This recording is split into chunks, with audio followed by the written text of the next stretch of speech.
I stepped out of my Manhattan penthouse that Tuesday morning, the same way I had every day for the past 3 years. The elevator descended 47 floors while I checked my phone for the overnight market reports from Tokyo. My driver, Marcus, waited outside with the Bentley, engine running, ready for another day of board meetings and acquisition deals. The city hummed with its usual chaos, but I barely noticed anymore. Everything had become mechanical since Elena vanished. I'd built my empire to heights most men only dream of, but success felt hollow when you had no one to share it with. The morning routine was my anchor to sanity. Coffee at the same cafe, newspaper at the same newsstand, office by 8:30 sharp. My assistant had already arranged my schedule. 3 merger meetings, a conference call with London, and dinner with potential investors. I walked toward the black sedan, my mind already calculating profit margins and market projections. The city's energy used to excite me, but now it was just background noise to the emptiness that had consumed my life. Marcus opened the door with his usual respectful nod. I was about to slide into the leather seat when something made me look up across the street. That's when I saw her. My blood turned to ice, and my hand froze on the door handle. The woman walking past the fountain in Central Park looked exactly like Elena. Same auburn hair catching the morning light. Same graceful stride. Same profile that had haunted my dreams for 3 years. But it couldn't be her. Elena was dead. I had attended her funeral. My heart hammered against my ribs as I watched the woman disappear behind a cluster of trees. Every rational part of my mind screamed that it was impossible, yet my body had already started moving. I abandoned the car and sprinted across Fifth Avenue, dodging taxis and ignoring the angry. Marcus called after me, but I couldn't stop.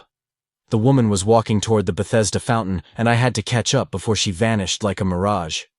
My expensive Italian shoes slipped on the damp leaves as I ran through the park entrance. Other joggers and dog walkers moved aside as I pushed forward, my breath coming in sharp bursts. I hadn't run like this in years, but desperation fueled my legs. The woman was about 50 yards ahead now, wearing a simple blue dress that Elena would have chosen. My mind raced through possibilities. Identical twin, coincidental resemblance, my own psychological breakdown finally manifesting. 3 years of grief could make a man see things that weren't there. But the way she held her shoulders, the rhythm of her walk, even the way she paused to look at the fountain, it was all Elena. I slowed my pace as I got closer, my hands trembling. If I was wrong, I would look like a madman chasing a stranger through Central Park. If I was right, then everything I believed about the past 3 years was a lie. The woman turned slightly, and I caught a glimpse of her profile. My knees nearly buckled. It was Elena's face, unmistakably and impossibly alive. I stood frozen behind a large oak tree, watching her feed pigeons by the fountain. She moved with Elena's natural grace, her head tilted at the same angle when she was content. But there were differences too. Her hair was shorter, her clothes simpler than Elena had ever worn. She seemed calmer somehow, as if she'd found a peace that had always eluded her in our marriage. I forced myself to breathe slowly, trying to gather courage for what I was about to do. If this was Elena, then she had deliberately let me believe she was dead. The funeral, the grief, the 3 years of rebuilding my life, all of it would have been based on a lie. If this wasn't Elena, then I was about to terrify an innocent woman. My phone buzzed with calls from Marcus and my assistant, but I ignored them. Nothing else mattered except getting closer to the truth. I stepped out from behind the tree and walked toward the fountain. With each step, my certainty grew. It was Elena. Older, different somehow, but undeniably her. She must have sensed my approach because she turned around. Our eyes met across 20 feet of concrete and scattered pigeons. The bag of breadcrumbs fell from her hand, and her face went completely white. For a moment, neither of us moved. Then she whispered a single word that confirmed everything. Michael. Her voice was exactly as I remembered it, soft and melodic, but now filled with something I'd never heard before, fear. She knew she'd been caught. Elena's eyes darted around the park as if looking for an escape route. The woman who had once commanded boardrooms and charity galas now looked terrified of her own husband. I took a step closer, and she backed away, her hands shaking. "You're supposed to be dead," I said, my voice barely above a whisper. The words sounded absurd even to me. She didn't respond immediately, just stared at me with those familiar green eyes that had once looked at me with love. Now they held nothing but fear and something else. Guilt. "I can explain," she finally said, but her voice lacked conviction. The pigeons scattered around us, sensing the tension. Other park visitors continued their morning routines, oblivious to the reunion that was shattering my world.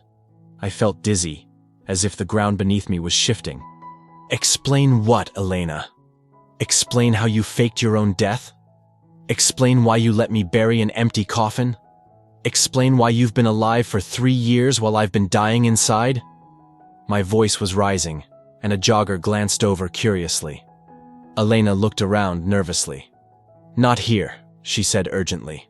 "Please, Michael, not here." The desperation in her voice was real, but so was my anger. I'd grieved for this woman, loved her memory, built a monument to her loss. Now she stood before me, very much alive, asking for discretion. "Then where?" I demanded. "Where do you want to explain how you destroyed my life?" She hesitated, then pulled out a phone, not the expensive model she'd always carried, but a basic flip phone. "There's a coffee shop on 72nd Street, she said. "Meet me there in an hour. Please, Michael, I owe you that much." I sat in the small coffee shop for 45 minutes, my hands wrapped around a cup that had gone cold an hour ago. The place was nothing like the upscale restaurants Elena had preferred. Mismatched chairs, local artwork on the walls, the smell of fresh pastries mixing with coffee. It was the kind of place the old Elena would have dismissed as quaint. I watched every person who entered, wondering if she would actually come or if seeing me had sent her running again. My phone rang constantly. Marcus, my assistant, board members wondering why I'd missed the first meeting. I let them all go to voicemail. Nothing mattered except understanding what had happened to my life. The barista, a young woman with purple hair, refilled my cup without being asked. I must have looked like I needed it. My reflection in the window showed a man who'd aged a decade in the past hour. The confident billionaire who'd walked out of his penthouse was gone, replaced by someone I didn't recognize. When Elena finally walked through the door, I almost didn't see her at first. She'd changed clothes, now wearing jeans and a simple sweater. Clothes the Elena I knew would never have owned. She looked around nervously before spotting me in the corner booth. As she walked over, I noticed she was thinner than before. Her face more lined but somehow more peaceful. She slid into the seat across from me, her hands folded tightly in her lap. "Thank you for coming," she said quietly. I stared at her, still unable to fully believe she was real. "I buried you," I said simply. "I stood at your grave and said goodbye." Tears filled her eyes, but she didn't look away. "I know," she whispered. "I was there." Block 6. The beginning of truth. Elena's confession that she'd been at her own funeral hit me like a physical blow. I gripped the edge of the table to steady myself. "You were there?" I repeated, my voice hollow. She nodded, tears now flowing freely down her cheeks. "I watched from the hill, behind the old oak tree. I saw you throw the rose on the casket. I heard your eulogy." The image of her hiding while I mourned was almost too much to bear. "Why?" I asked, though I wasn't sure I wanted to know the answer. Elena looked out the window at the busy street, gathering her thoughts. "Because I was dying, Michael. Maybe not physically, but inside. Our marriage, our life. It was killing me slowly." Her words stung because somewhere deep down, I'd known our marriage was in trouble. But I'd been too busy building my empire to pay attention. "You could have divorced me," I said. "You didn't have to fake your death." She turned back to me, and I saw pain in her eyes that I'd never noticed before. "Would you have let me go? Really let me go?" The question hung in the air between us. I wanted to say yes, but we both knew the answer. I'd never let anything go that I considered mine, and I'd considered Elena mine completely. "The accident was real," she continued. "The car crash, the hospital. But when I woke up and saw the chance to disappear to become someone else, I took it. I bribed the morgue attendant, switched the dental records. It wasn't planned, Michael, it was desperation." I studied her face, looking for signs of deception, but found only exhaustion and regret. "So who did I bury?" I asked. "A homeless woman who died the same night. She had no family, no one to claim her. I gave her my name, my grave. The casual way she said it chilled me. Block 7. The life she built. Elena described the life she'd built in the 3 years since her death. She'd moved to a small apartment in Brooklyn, gotten a job at a local bookstore, and slowly learned to live as someone else. I became Sarah Mitchell, she said. I read books, I walked in the park, I had coffee with neighbors. Simple things that I'd forgotten how to enjoy. Her words painted a picture of the life she'd wanted but couldn't have as my wife. I volunteer at the animal shelter on weekends, she continued. I have friends who don't know my bank account balance or my social standing. They just know Sarah. The contrast to our old life was stark. As Mrs. Michael Richardson, Elena had been surrounded by wealth and luxury, but trapped by expectations and social obligations. Every charity event, every business dinner, every public appearance had been calculated for maximum advantage. Were you happy? I asked, though I dreaded the answer. She was quiet for a long moment. Happier than I'd been in years, she admitted, but also guilty every single day. I knew what I'd done to you, Michael. I knew you were grieving, and I hated myself for it. Her honesty was both brutal and refreshing. In our marriage, we'd rarely been this direct with each other. I read about you in the papers, she said. Your business successes, your charitable donations in my memory. Part of me was proud, but part of me was heartbroken. You became everything I'd always wanted you to be, but only after I was gone. I realized she was right. I'd become more generous, more thoughtful, more appreciative of life, but only because losing her had taught me what mattered. So why didn't you stay hidden? I asked. Why risk coming back to Central Park where I might see you? Block 8. The pull of memory. Elena's explanation for returning to our old haunts was complicated and painful. I came back because today is our anniversary, she said quietly. 15 years ago today, we had our first date. We walked through Central Park and you bought me hot chocolate by the fountain. I remembered that day perfectly. Young, ambitious, convinced I could conquer the world with this beautiful woman by my side. I know it's selfish, she continued, but I needed to remember when we were happy. When we were just Michael and Elena, not the billionaire and his perfect wife. The weight of expectations in our marriage had crushed both of us, though I'd been too blind to see it. I came here every year, she admitted. I'd sit by the fountain and remember that first date, before everything became complicated. I felt a mixture of anger and sadness. You could have called me. You could have reached out. She shook her head. I was a coward, Michael. I knew that seeing you would either break my heart or make me want to come back, and I wasn't ready for either option. The barista brought us fresh coffee, and Elena wrapped her hands around the warm cup. What about you? She asked. Have you been happy? The question was loaded with meaning. I'd been successful, wealthy beyond measure. But happy? No, I said honestly. I threw myself into work, made more money than I'll ever need, but I was just existing. You were the only person who made me feel like more than just a balance sheet. We sat in silence for a moment, both lost in memories of what we'd once had. I never stopped loving you, I said finally. Even when I was angry, even when I thought you were dead. I never stopped. Elena's eyes filled with tears again. I know, she whispered. That's what made it so hard. Block 9. The impossible choice. Elena's revelation that she'd never stopped loving me either created an impossible situation. We sat across from each other, two people who had loved deeply but couldn't find a way to make it work. So what now? I asked. You're legally dead. I'm legally a widower. How do we even begin to untangle this? She had clearly thought about this possibility. I've been seeing a therapist, she said. Dr. Sarah Chen. She's helped me understand why I felt so trapped before. This was new. The Elena I'd known would never have admitted to needing help. I learned that I'd lost myself in being your wife, she continued. I didn't know who I was anymore outside of that role. I was Elena Richardson, the billionaire's wife, but I'd forgotten who Elena Martinez was. Her maiden name sounded strange after so many years. I've been finding myself again, she said. Learning to be independent, to make my own choices, to have my own dreams. I felt a stab of guilt. Did I do that to you? Did I make you feel like you couldn't be yourself?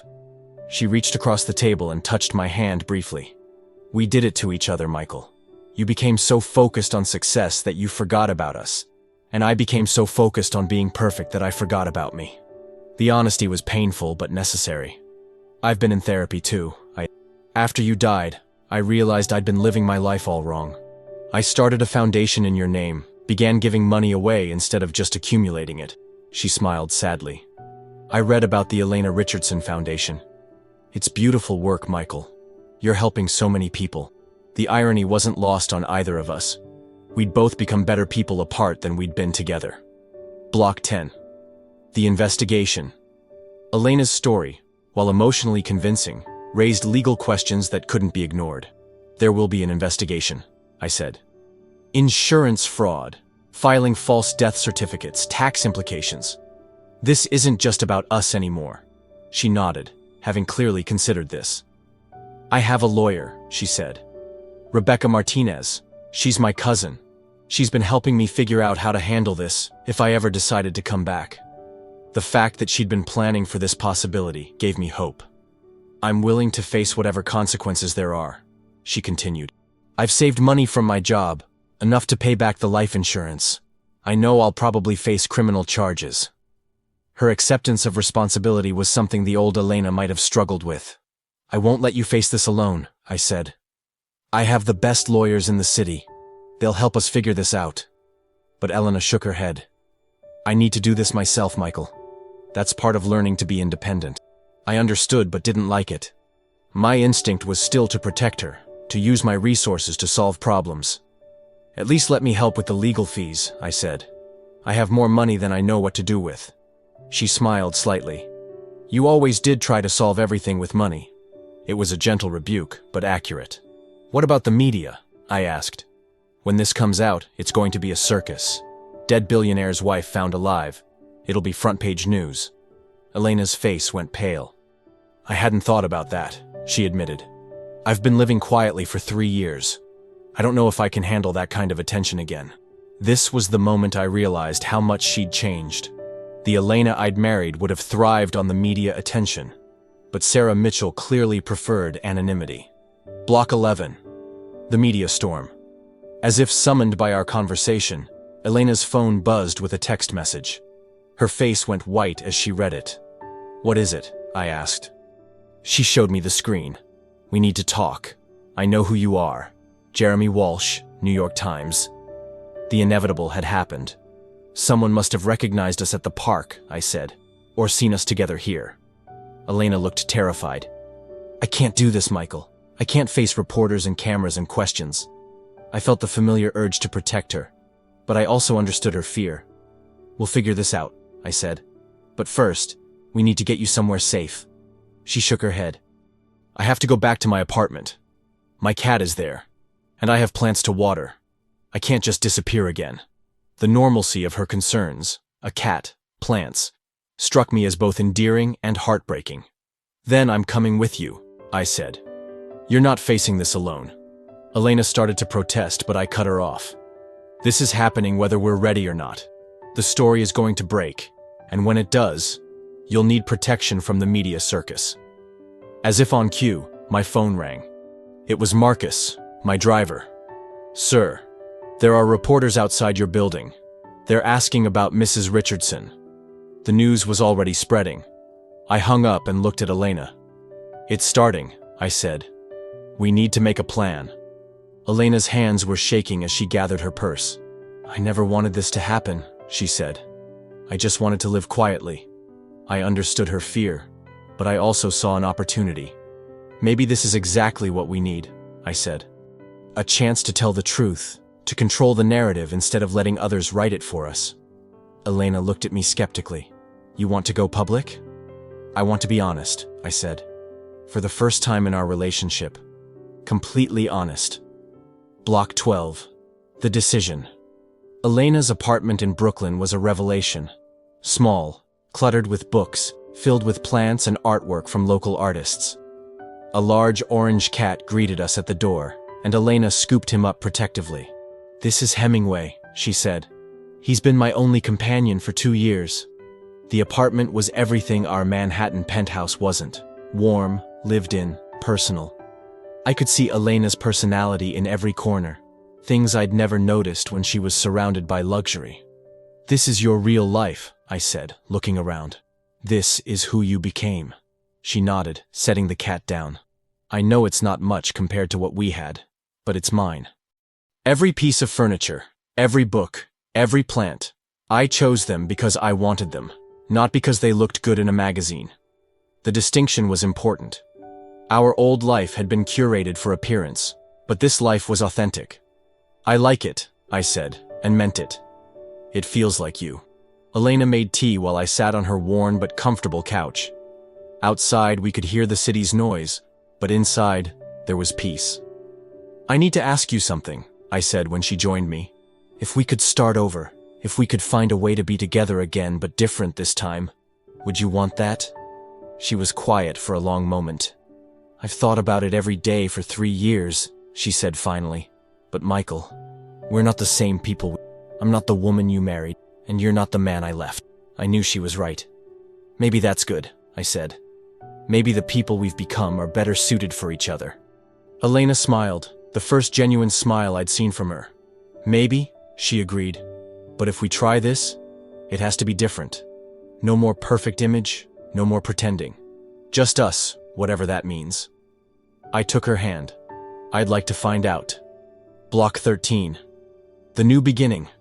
6 months later, Elena and I stood before a judge in a small courtroom in Brooklyn. The media attention had been intense but manageable, thanks to careful planning and honest communication. Elena had faced charges for insurance fraud, but received probation due to her cooperation and restitution. The Elena Richardson Foundation had been renamed the Second Chances Foundation, focusing on helping people rebuild their lives after trauma. We decided to start over completely. No rushing back into marriage, no assumptions about what our relationship should be. Instead, we were dating again, learning who we'd become in our time apart. "I hereby declare that Elena Martinez Richardson is legally alive," the judge said, and I felt a weight lift from my shoulders that I'd carried for 3 years. Elena squeezed my hand, and I saw tears in her eyes. Outside the courthouse, reporters waited, but we were ready for them. "Mrs. Richardson, why did you fake your death?" one called out. Elena stepped forward, no longer the fearful woman I'd found in Central Park. "Because I was lost," she said simply. "I'd forgotten who I was, and I needed to find myself again. It was wrong. It was selfish. But it was necessary." "And now?" another reporter asked. "Now I'm learning to be both Elena Martinez and Elena Richardson," she said. "I'm learning that I can be independent and still be in love. I'm learning that second chances are possible if you're willing to do the work." We walked away from the courthouse hand in hand, toward a future that was uncertain, but full of possibility. The billionaire who'd lost everything had found something better. A real partner, a real love, and a real chance at happiness. Elena's disappearance had taught us both that some things are worth more than money, more than status, more than the perfect life everyone else expects you to live. Sometimes you have to lose everything to find what really matters.